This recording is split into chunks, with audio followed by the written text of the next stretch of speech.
Começo do livro de 1 Timóteo, versão viva. 1 Timóteo capítulo 1. De Paulo, missionário de Jesus Cristo, enviado por Deus, nosso Salvador, e por Jesus Cristo, nosso Senhor, nossa única esperança. Para Timóteo. Timóteo, nas coisas do Senhor você é como um filho para mim. Que Deus, nosso Pai, e Jesus Cristo, nosso Senhor, lhe mostrem a sua bondade e misericórdia, e lhe deem grande paz de coração e de mente. Como lhe disse quando viajei para Macedônia, espero que você fique aí em Éfeso, e procure impedir os homens que estão ensinando uma doutrina errada.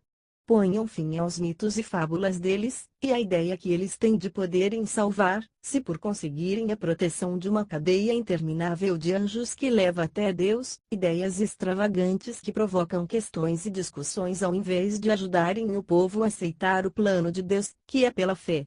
O que me preocupa é que todos os cristãos sejam cheios do amor que provém de um coração puro, e que suas mentes sejam limpas e a sua fé seja forte. Mas esses mestres perderam esta ideia salutar e gastam seu tempo discutindo e falando tolices. Querem tornar-se famosos como mestres das leis de Moisés, quando não têm a mínima ideia do que tais leis realmente nos mostram. Essas leis são boas, quando utilizadas de acordo com a intenção divina, mas não foram feitas para nós, a quem Deus salvou, são para os pecadores que odeiam a Deus, que têm coração rebelde, que praguejam e blasfemam, que agridem seus pais e suas mães e que cometem homicídio.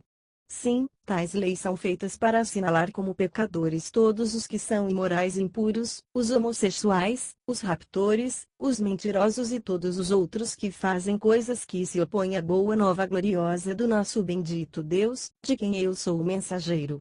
Sou muito grato a Cristo Jesus, nosso Senhor, por me ter escolhido para ser um de seus mensageiros, e por me ter dado as forças para ser fiel a Ele, embora eu costumasse zombar do nome de Cristo.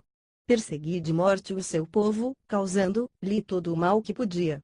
Mas Deus teve misericórdia de mim, porque eu não sabia o que estava fazendo, pois naquele tempo ainda não conhecia Cristo. Como nosso Senhor foi bom, pois me mostrou como confiar nele e obter a plenitude do amor de Cristo Jesus.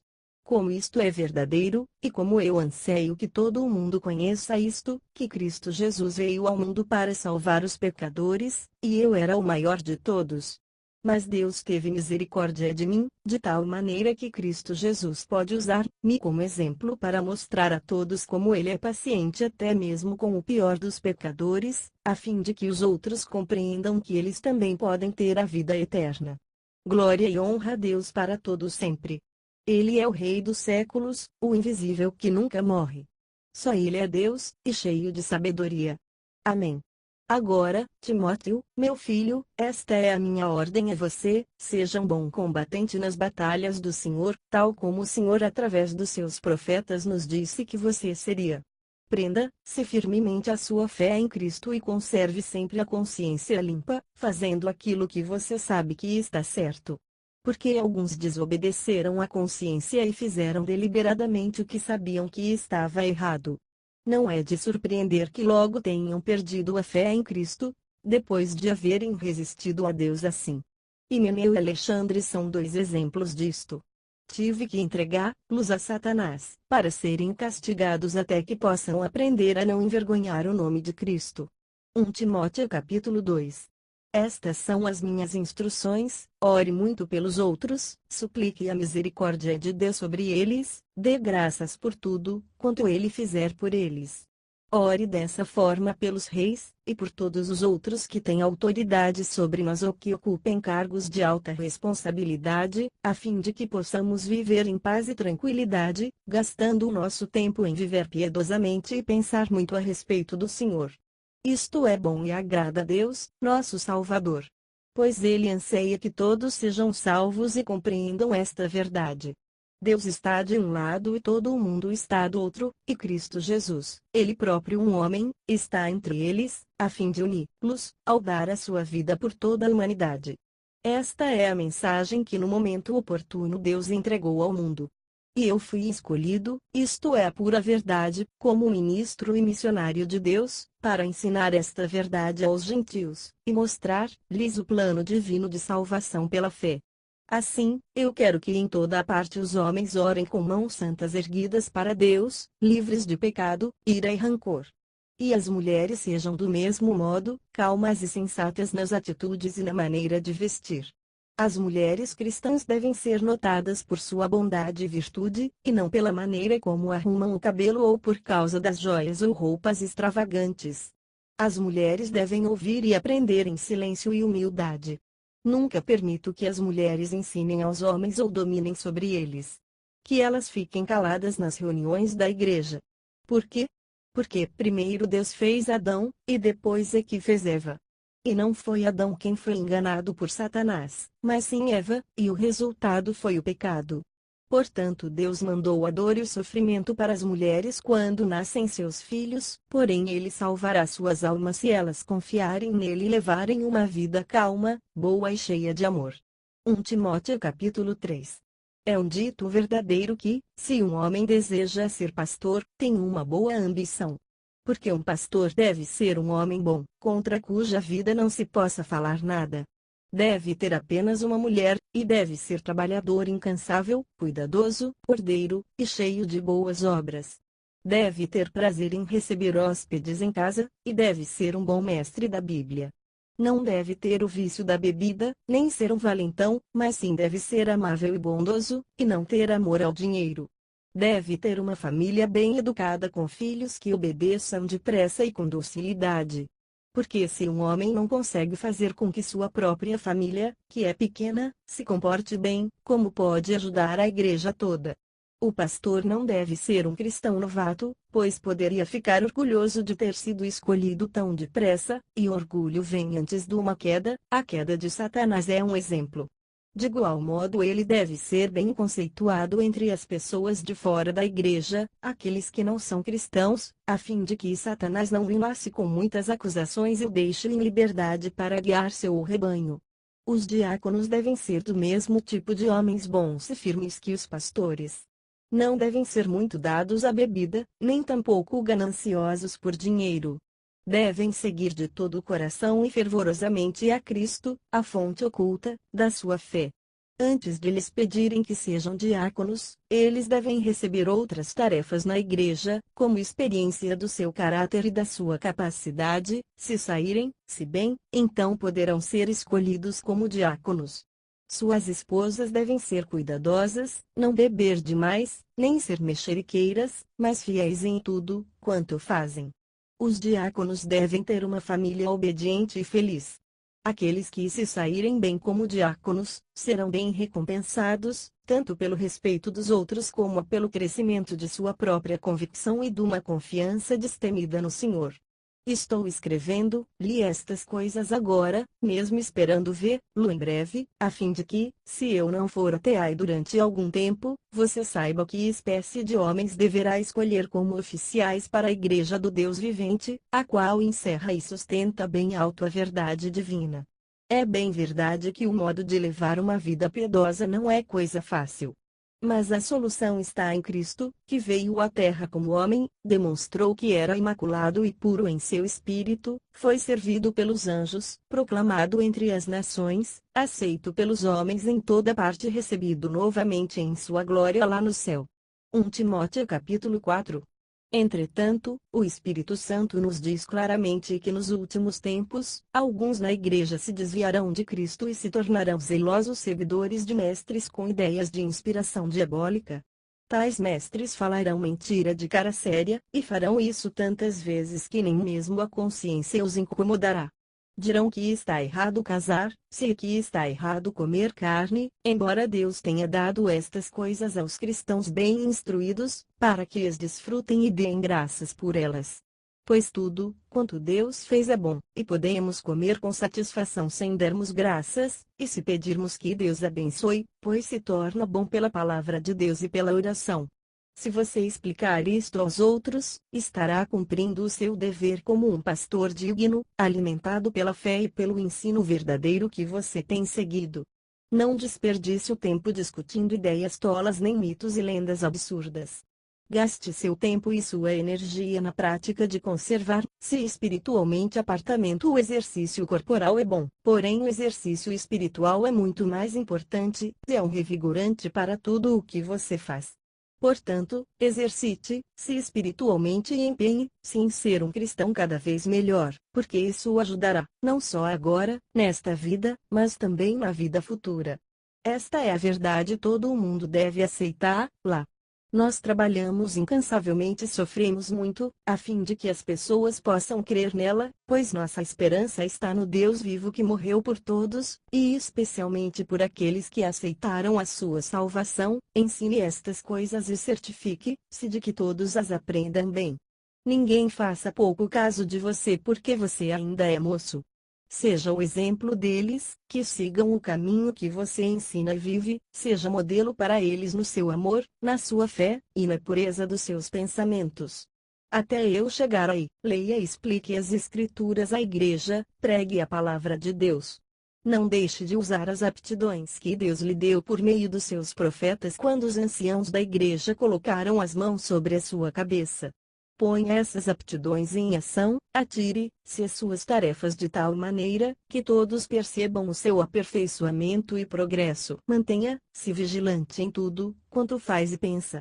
Permaneça fiel ao que é direito e Deus o abençoará e usará para ajudar aos outros. 1 Timóteo capítulo 5. Nunca fale asperamente a um homem mais velho, mas discuta com ele respeitosamente, tal como se ele fosse seu próprio pai. Fale aos homens mais jovens como a irmãos muito amados. Trate as mulheres mais velhas como mães, e as moças como suas irmãs, tendo só pensamentos puros sobre elas. A igreja deve cuidar com carinho das mulheres cujos maridos morreram se elas não tiverem ninguém mais para ajudá-las. Mas se tiverem filhos ou netos, são estes que devem tomar a responsabilidade, pois a bondade deve começar em casa, com o sustento dos pais necessitados. Isto é uma coisa que agrada muito a Deus. A igreja deve cuidar das viúvas pobres e sozinhas no mundo, se elas estiverem confiando em Deus à agudo espera do seu auxílio, e dedicando muito tempo à agudo oração, mas não se gastarem o tempo andando ao redor mexericando, procurando apenas prazeres e assim arruinando suas próprias almas. Esta deve ser a sua norma na igreja, a fim de que os cristãos conheçam e façam aquilo que é correto. Mas qualquer um que não cuide dos seus próprios parentes quando eles necessitam de ajuda, especialmente aqueles que vivem na sua própria família, não tem direito de dizer que é cristão. Tal pessoa é pior que um pagão. A viúva que deseja tornar-se uma das obreiras especiais da igreja deve ter pelo menos 60 anos e ter sido casada apenas uma vez. Deve gozar de estima de todos por causa do bem que praticou. Criou bem os filhos. Tem sido amável com os estranhos e com os outros cristãos. Tem ajudado os doentes e aflitos. Está sempre pronta a demonstrar bondade. As viúvas mais moças não devem participar deste grupo especial porque é comum depois de algum tempo, elas desrespeitarem seu voto a Cristo e se casarem novamente.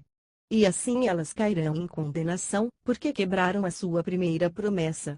Além disso, costumam ser preguiçosas e gastar o tempo mexericando de casa em casa, intrometendo-se na vida dos outros.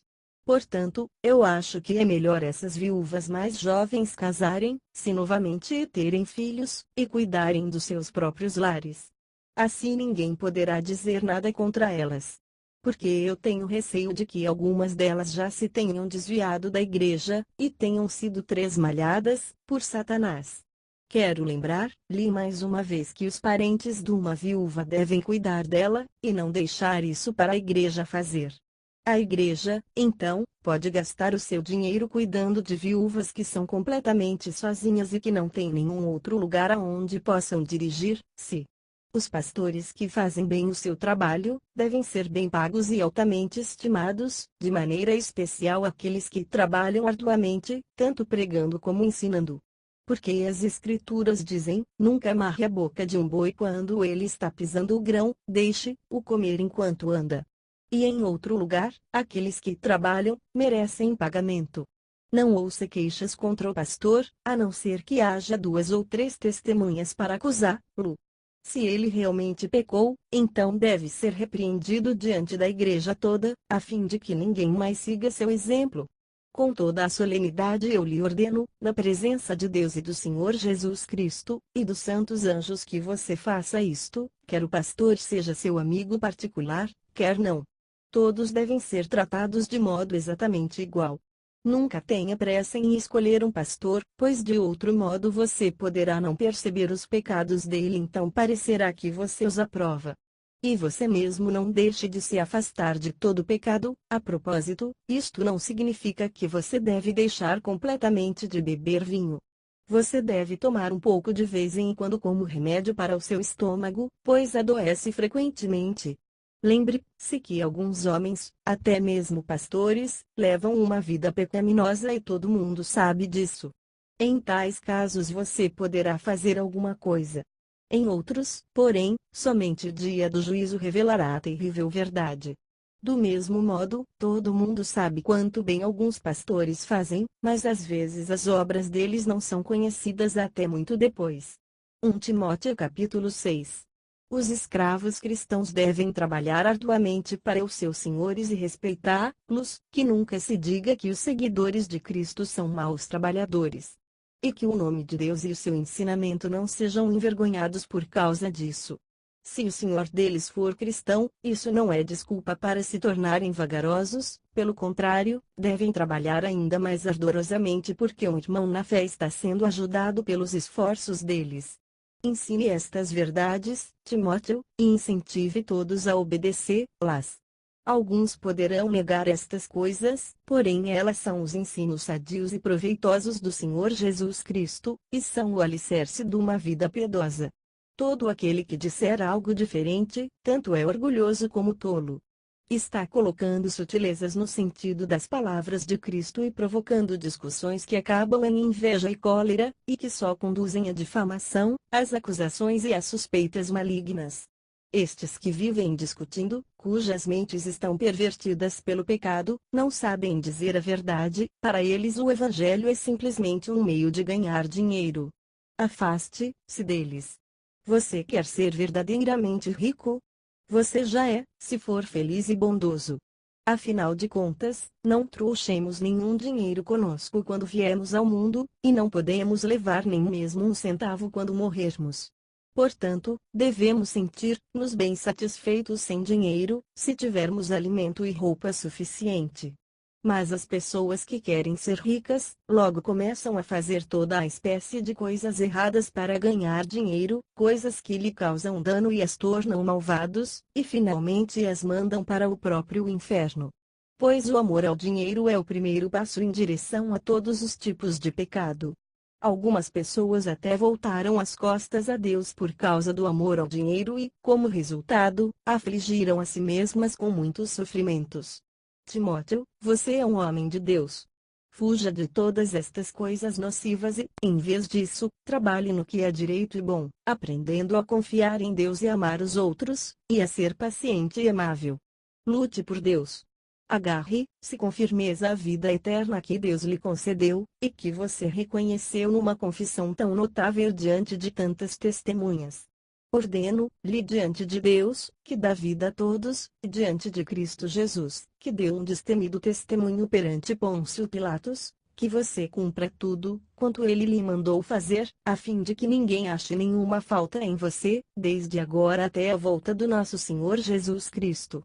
Porque no devido tempo Cristo será revelado do céu pelo bendito e único Deus Todo-Poderoso, o Rei dos Reis e Senhor dos Senhores, o único que não pode morrer nunca, e que mora em luz tão estupenda que nenhum ser humano pode aproximar-se dele.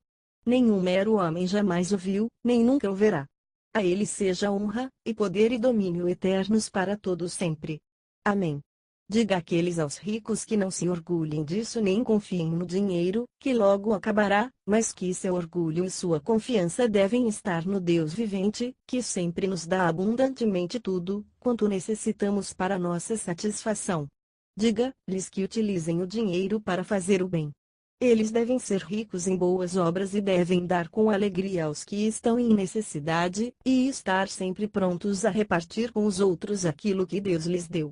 Fazendo isso, eles estarão acumulando um tesouro real para si mesmos no céu. Este é o único investimento seguro para a eternidade. E estarão levando uma vida cristã frutífera aqui na terra também. Timóteo, não deixe de fazer estas coisas que Deus confiou a você. Evite as discussões ridículas com aqueles que se gabam de seu conhecimento e assim provam a sua própria falta dele. Algumas destas pessoas perderam a coisa mais importante da vida, elas não conhecem a Deus. Que a misericórdia divina esteja sobre você. Com toda a estima, Paulo.